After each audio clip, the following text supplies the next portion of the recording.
বাঘটো শুই আছে হাৰ নাপায় এতিয়া বাঘৰ কাণখন কলা হল নুশুনে হেয়ে এপেক্স বেংকত যদি 80 লাখ খায় কোনোবাই 60 লাখ খায় তেতিয়া বাঘটো মানে চকু কাণ মুদি শুই থাকিব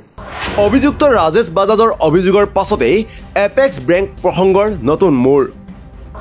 হৰব বিশ্বজিৎ ফুকন ৰাজেশ বাজাজৰ মন্তব্যৰ পাছত মৌন কিয় দুই বিধায়কৰ বিৰুদ্ধে বাজাজৰ অভিযোগৰ পাছত নিমাত কিয় মুখ্যমন্ত্ৰী এপেক্স বেংকৰ অনিয়মৰ প্ৰসংগই এতিয়া নতুন মূৰ লৈছে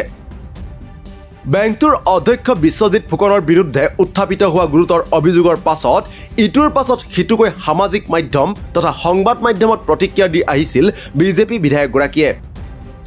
তাৰ মাজতে এটা ব্যক্তিগত টেলিভিছন চেনেলত দিয়া সাক্ষাৎকাৰত ৰাজেশ বাজাজে দুই বিধায়ক ক্ৰমে বিশ্বজিৎ ফুকন আৰু সঞ্জয় কিষাণৰ বিৰুদ্ধে গুৰুতৰ অভিযোগ উত্থাপন কৰিছিল বাজাজৰ অভিযোগ এই দুই বিধায়কে কাঢ়ি ল'ব বিচাৰিছে তেওঁৰ চাহ বাগান বাজাজৰ বক্তব্যৰ আঁত ধৰি এবাৰ ভূপেন বৰাৰ প্ৰশ্ন কৈছে পঞ্চায়তত এই অভিযোগটোতকৈ ডাঙৰ অভিযোগ আনিছে এজন বাজাজ উপাধিধাৰী ব্যক্তিয়ে লাইভ টেলিকাষ্টত যে বিজেপিৰ দুজন নেতাই লাখ লাখ টকা দাবী কৰিছে এইটো মই কোৱা নাই টিভি চেনেলৰ লাইভ টক শ্ব'ত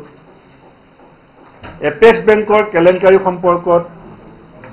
মুকলিমূৰীয়া অভিযোগ আনিছে বিজেপিৰ দুজন বিধায়কৰ বিৰুদ্ধে আৰু মুখ্যমন্ত্ৰী এতিয়ালৈকে মৌন আছে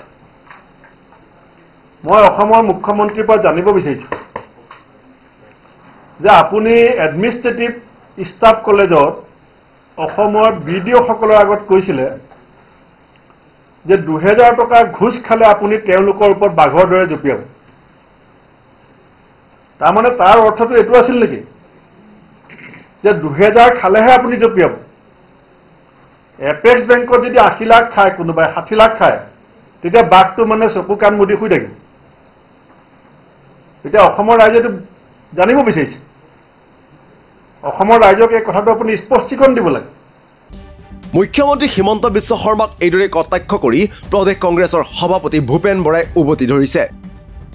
মন কৰিবলগীয়া যে ৰাজেশ বাজাজে দিয়া সাক্ষাৎকাৰটোৰ পূৰ্বে বিশ্বজিৎ ফুকনে অভিযোগ খণ্ডন কৰিবলৈ ঘনাই ঘনাই প্ৰতিক্ৰিয়া প্ৰকাশ কৰি আহিছিল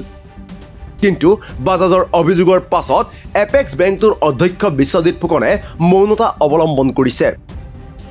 বিৰোধীৰ অভিযোগৰ পাছত দুই বিজেপি বিধায়কে কি উত্তৰ দিব সেয়া হ'ব এতিয়া লক্ষণীয় নিউজ ডেস্ক ৰিপৰ্ট দি ক্ৰছ কাৰেণ্ট